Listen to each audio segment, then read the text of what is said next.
Dr. Mário Peçanha. Seja bem-vindo, doutor. Boa noite, obrigado. Boa noite a todos, boa noite a todos que estão nos assistindo. Olha, doutor, eu me lembro, eu era muito pequenininho e já se falava em clonagem, o primeiro bebê de proveta. Isso faz tanto tempo, não, doutor? Parece uma coisa que aconteceu no século passado, e foi, né? O primeiro bebê de proveta no mundo nasceu em Londres, em 1978. Louis Brown. Louis Brown. Hoje vai fazer 45 anos e a grande preocupação é se essas pacientes nascidas de tratamento de fertilização in vitro, se elas poderiam reproduzir. E isso a gente já sabe que reproduz, porque Louis Brown já reproduziu espontaneamente. Que maravilha. De forma espontânea. No Brasil, foi em 81. Primeiro bebê de proveta. Pouco tempo depois, 3 anos depois. Pouco tempo depois. Isso teve uma reviravolta muito grande no mundo reprodutivo. Nesse período, a medicina reprodutiva evoluiu muito. Evoluiu bastante. As técnicas, né? Técnicas de reprodução assistida foram muito mais pesquisadas, tinha mais conteúdo para se pesquisar e chegar a uma finalização que todos desejam, que é a gravidez, né? E é interessante, é importante você falar, né, doutor, que algumas mulheres elas sentem a necessidade de ser mãe, é um desejo profundo, e algumas que não conhecem, que não conseguem realizar esses sonhos, elas ficam profundamente tristes. A grande maioria das mulheres quer um pouco engravidar. Distinto, isso, né? É instintivo. É instintivo. E infelizmente nem todos os casais conseguem de forma espontânea. Né? E quando a gente fala de saúde em fertilidade, saúde fértil, a gente está falando de saúde fértil do casal, não só das mulheres. Né? E está muito inserida no contexto de saúde de maneira geral. Né?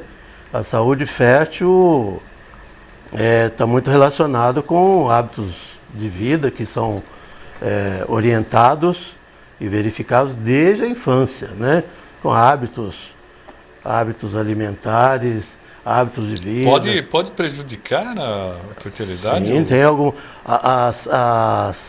Do mesmo jeito que tem doenças que são causadas como gatilho de falta de vitamina, de doenças, de hábitos, como a cardiopatia, né, diabetes, a saúde fértil também está relacionado.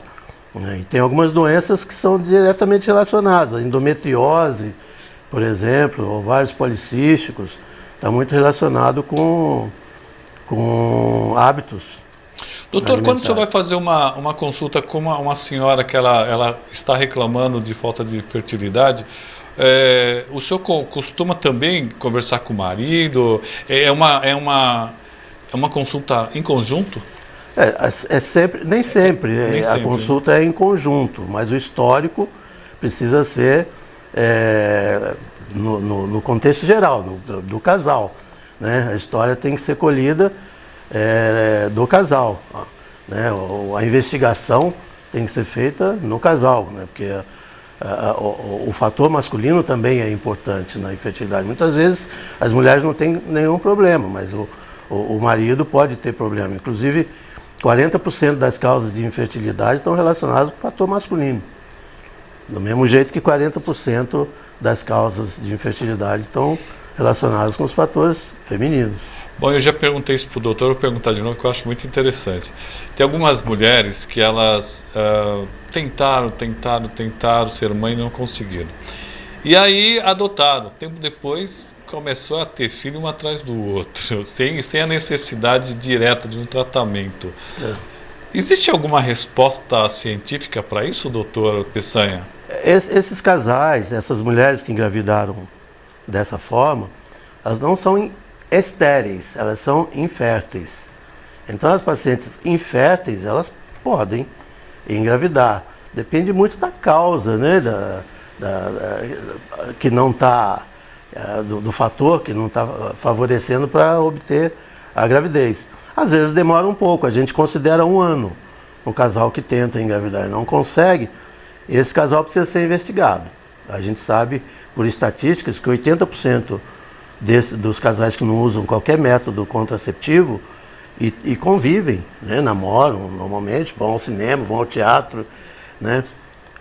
Desses casais, 80% vão engravidar, querendo ou não.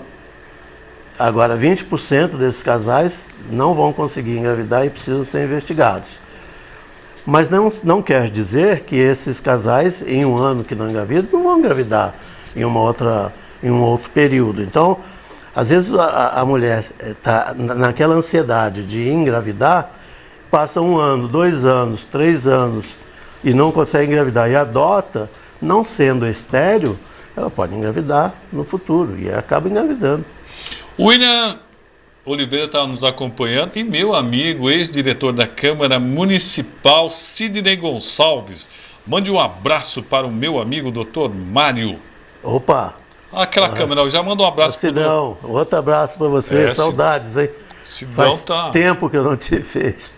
E olha que é difícil não vê-lo, hein? Quando ele aparece, você já vê ele. Mas provavelmente cada um está no seu cantinho lá, não é mesmo, Sidney? Muito bem. Doutor, primeiro uma pergunta com relação à fertilidade. Hoje em dia as mulheres elas estão engravidando, estão retardando a gravidez, né? Tivemos aí até uma atriz, esqueci o nome da moça, era bonita ela, uma atriz aí.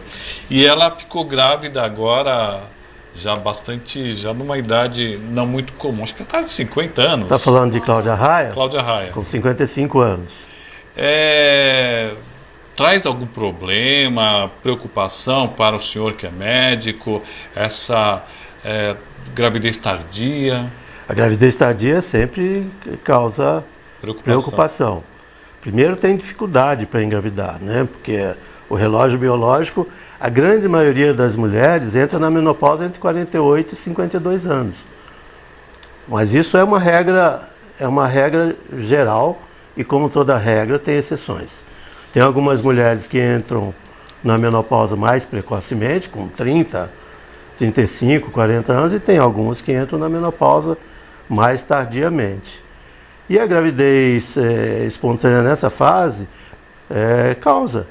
A maior índice de abortamento é nessa faixa, né? É a paciente com mais de 40 anos que engravida. Sem contar com outros tipos de malformação, como algumas síndromes, né? Mas pode ter uma gravidez que vá até o final e que gere crianças saudáveis. O doutor é da clínica Pedra Verde. Pedra Verde. Pedra Verde aqui, próximo ao colégio... Conselheiro. Conselheiro Crispiniano, famoso demais ali, né? E nessa clínica vocês já fazem, e também seria uma opção para a pessoa que já está envelhecendo e não quer ficar grávida, congelamento de óvulo, de esperma. Vocês fazem esse tipo de trabalho, o senhor acompanha, recomenda, como é que é isso, doutor? Eu tenho uma parceria com um grande laboratório em São Paulo que chama Fertility. Os tratamentos de baixa complexidade, como coito programado e a inseminação intrauterina, eu faço na minha clínica. Mas os tratamentos de alta complexidade, como fertilização in vitro e congelamento de embriões e congelamento de óvulos, eu necessito de um laboratório de alta complexidade. E aí eu não tenho esses equipamentos na minha clínica. E eu faço esses procedimentos em São Paulo, na Fertility, na clínica Fertility. E está aumentando bastante. A gente tem o congelamento social de óvulos, né? Criopreservação social, que a gente chama, exatamente para aquelas mulheres. O que é isso, social? Aquelas mulheres, exatamente o que você falou, que estão entrando no mercado de trabalho, estão se posicionando e não estão pensando em engravidar e esquecem que os os ovários têm... vida curta. É um relógio biológico, né? E quando vão decidir, tem mais de 40 anos, aí já envolve uma série de complicações. E essas pacientes já estão se conscientizando hoje de que essas pacientes que não têm perspectiva para engravidar, elas estão congelando óvulos para elas engravidarem depois a qualquer momento. O doutor, eu acho que ele acabou deixando o celular ligado, ele vai dar uma desligada aí. Isso. E nós já estamos voltando aqui com o doutor Mário Peçanha. Quer continuar no Sim, raciocínio? E a gente tem o criopreservação de óvulos social e tem terapêutico. As pacientes que têm câncer, que precisam fazer tratamento, os tratamentos para câncer, principalmente câncer de mama ou vários tipos de câncer, são extremamente tóxicos às células reprodutoras. Uhum. Perfeito.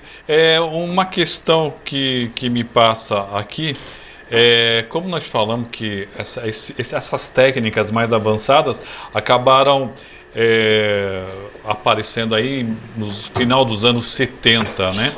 Sim. Que eram preços proibitivos. Não, era uma coisa... somente grandes clínicas com um monte de gente aí conseguia fazer. Com a chegada do século XXI, ficou mais acessível. Eu sei que nunca é uma coisa barata, mas o preço reduziu, doutor? Ficou bem mais acessível. Quando eu comecei a fazer a especialidade, em 95, 94, 95, os custos para as pacientes eram dados em dólar. Né? Tinha paciente que gastava 20, 30 mil dólares para fazer o tratamento, porque os medicamentos ainda até hoje são fabricados fora do Brasil. E meios de cultura, tudo são insumos, né, que são importados. Mas hoje temos empresas que importam em grande número os medicamentos e os insumos e distribuem ao Brasil. Então, antes que a paciente que tinha que comprar ou encomendar fora esses medicamentos, hoje não tem necessidade delas fazerem isso e essas empresas fazem. Então, barateou muito em termos desses medicamentos e a gente constantemente está pesquisando e desenvolvendo protocolos para diminuir custo, né? Para estimular os ovários dessas pacientes, para diminuir o custo dessas pacientes. É uma grande preocupação que a gente tem, porque o custo ainda é alto. Pediram para eu fazer uma pergunta para o senhor, não seria bem da área do senhor, mas como as pessoas estão engravidando mais tarde, algumas pessoas têm reparado, doutor, o aumento de algumas doenças. Eu não sei se o senhor tem alguns números aí. Por exemplo, eu não sei se é doença, se é alguma coisa, síndrome de Down, eu não sei se tem aparecido mais nos últimos tempos, e também o autismo. Existe algum estudo que diga que isso está aumentando de uns tempos para cá, ou os médicos estão com a capacidade maior de fazer esse diagnóstico? Não, essas doenças sempre existiram, né? Hoje mais condição de diagnosticar mais precocemente e orientar as pacientes, né?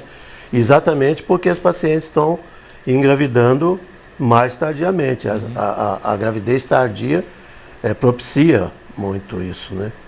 Qual seria a idade ideal? Porque também não pode ser muito nova, né, doutor? Tem uma idade. A idade ideal é 15 anos.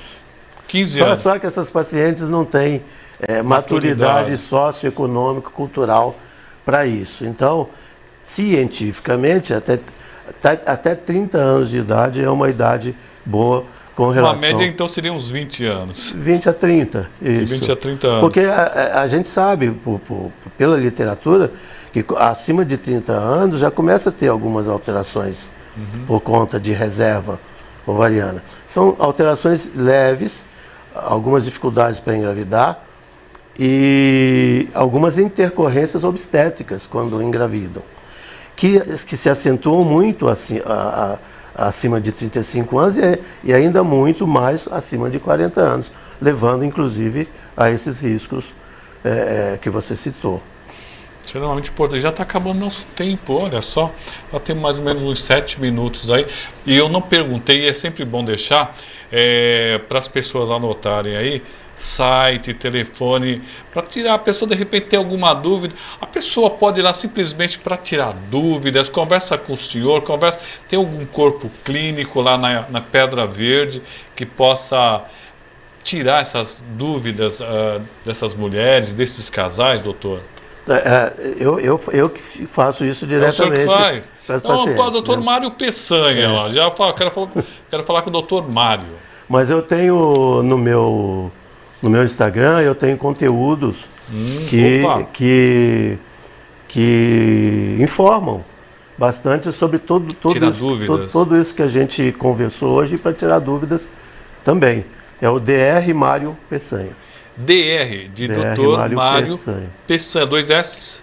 2 S. Com 2 S, Dr. Mário Peçanha. Vai lá, dá um lido. Se tiver mais alguma dúvida, dá um pulinho ali na Pedra Verde, marca uma consulta, converse, tire todas as suas dúvidas, porque o importante é viver e viver bem. Se você tem esse sonho, de repente não é nem tão difícil como você está imaginando. De repente é mais fácil, e aí você vai lá, conversa com o Dr. Mário e aí ajeita as coisas. Aliás, a clínica Pedra Verde não trata só de fertilidade feminina, né, doutor? É uma policlínica, né? Policlínica. Que tem, né, no seu